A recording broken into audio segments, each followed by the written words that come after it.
Hello વિદ્યાર્થી મિત્રો, આપ સૌનું આપણી આ યુટ્યુબ ચેનલ પર હાર્દિક સ્વાગત છે. આજે હું લઈને આવી છું ધોરણ 6 વિષય ગુજરાતી પાઠ 16 શેરીએ આવે 7 સ્વાધ્યાયન પોથીમાં ભાગ 5નું સંપૂર્ણ સોલ્યુશન. તો ચાલો આપણે આગળ વધીએ. પરંતુ તે પહેલાં જો તમે આપણી આ યુટ્યુબ ચેનલને લાઈક, શેર અને સબસ્ક્રાઈબ ન કરી હોય તો જરૂરથી કરજો. પ્રશ્ન 1. કાવ્યને આધારે કૌંસમાંથી યોગ્ય શબ્દ લખી ખાલી જગ્યા પૂરો. તો ચાલો જોઈએ. પહેલું, કુંજમાં કોયલ બોલતી એનો શેરીએ આવે. તો જવાબ છે સાદ.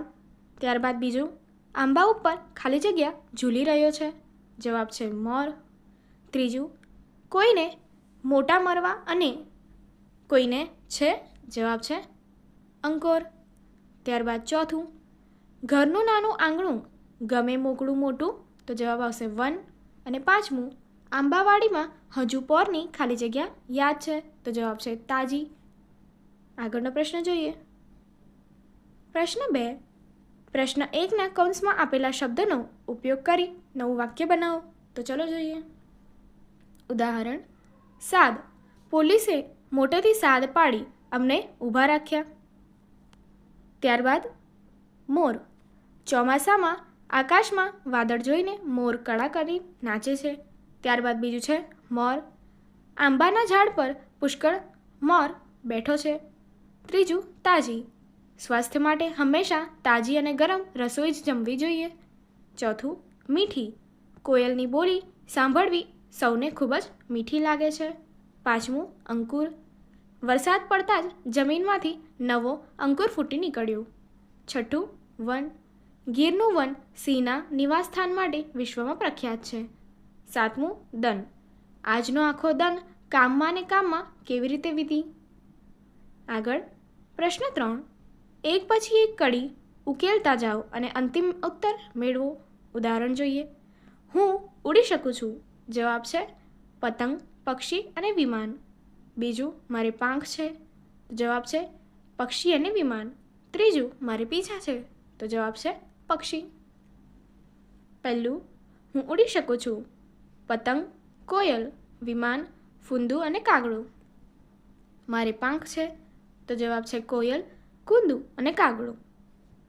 મારે પીંછા છે. તો જવાબ છે કોયલ અને કાગડો.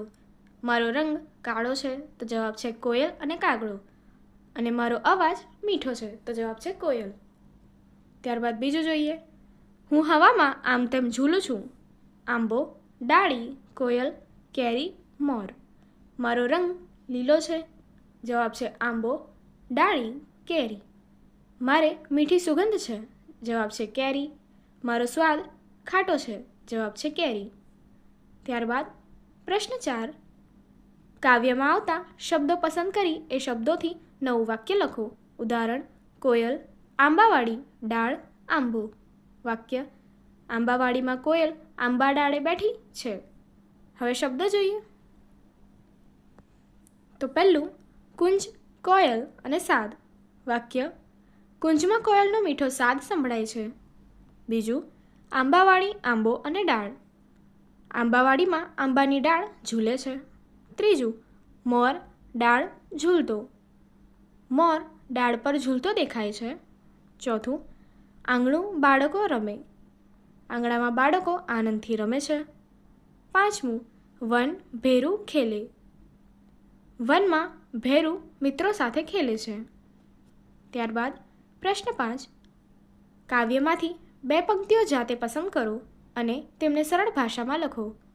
ઉદાહરણ: કાવ્ય પંક્તિ: ડોલતી ડાળે ઘૂમીએ આપણ ગજવી ઘેરો નાદ. હવે સરળ ભાષાની પંક્તિ: ઝૂલતી ડાળીઓ પર પકડી આપણે ઘૂમીએને ઘેરો નાદ ગજવીએ. તો ચલો આગળની પંક્તિ જોઈએ. કાવ્ય પંક્તિ: ઘરનું નાનું આંગણું ગમે મોકળું મોટું વન. હવે સરળ ભાષાની પંક્તિ જોઈએ.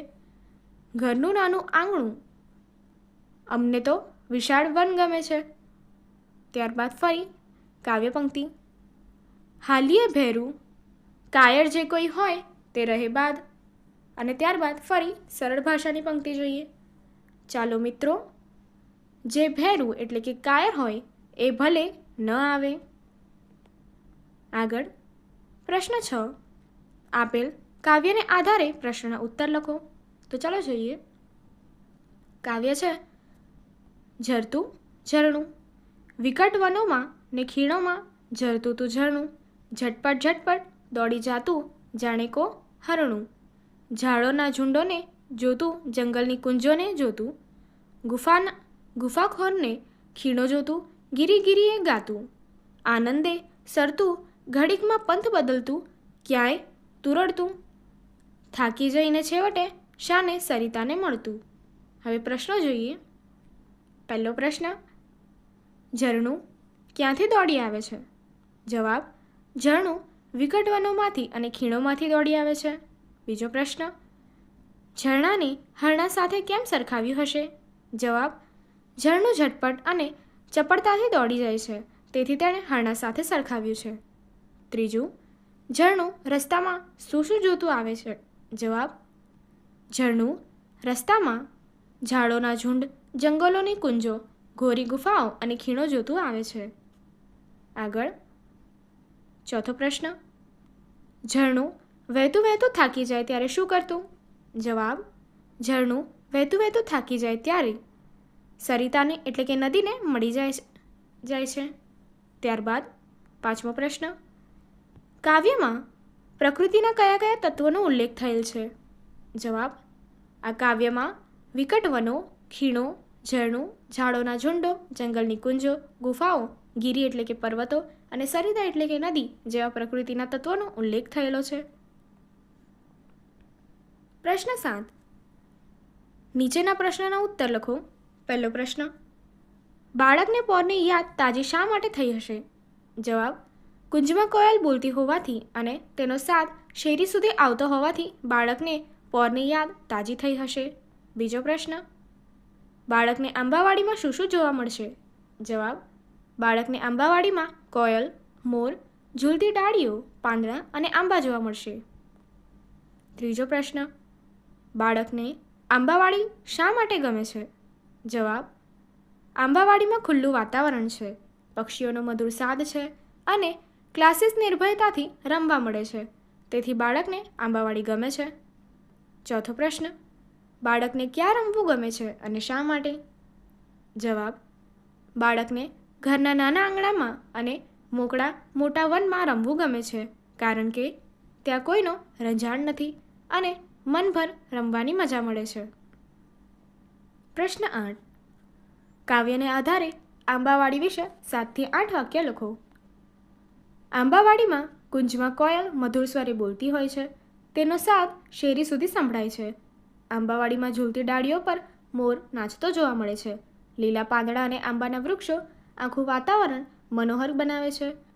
ત્યાં બાળકને પોરની તાજી યાદ આવી જાય છે. કોઈનો રંજાડ નથી, એટલે બાળકો નિર્ભયતાથી રમે છે. મિત્રો સાથે ભેગા થઈને આનંદથી સમય પસાર થાય છે. પ્રશ્ન 9. આપેલ ચિત્રનું અવલોકન કરો. તમને અહીંયા ચિત્ર આપેલું છે અને તેના પરથી આપણે વાક્યો લખવાના છે. હવે જોઈએ. અવલોકનને આધારે કોષ્ટકમાં આપેલા ઉદાહરણ મુજબ વિગતો ભરો. તો ચાલો જોઈએ.